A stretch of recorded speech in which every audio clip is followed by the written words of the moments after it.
You will be a horrible person if you have these qualities to work in a startup. Quality 1. Are you a input driven person or an output oriented person? An input driven person calculates his number of hours he has worked for the company, but whereas an output oriented person shows the output of his work and the tasks complete. Point number 2. If you're not someone who can own something by yourself, you're not a person to work in a startup. Because in a startup you have n number of roles and n number of tasks for you to complete. It might be a paperwork or it might be a strategic decisions. Point number 3.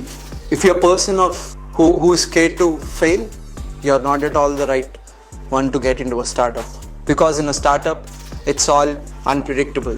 This day you might have a good day, the other day you can lose all yourself. Point number 4.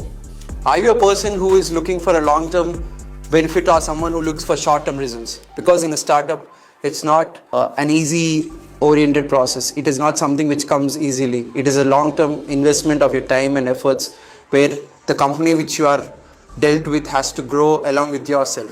So if you are someone who is looking for a short-term return, you're not the right person to work in a startup. Number 5. If your mindset is not to stand out of the crowd and if you want to follow the cattle, then you're not at all a right person to choose a startup as a career.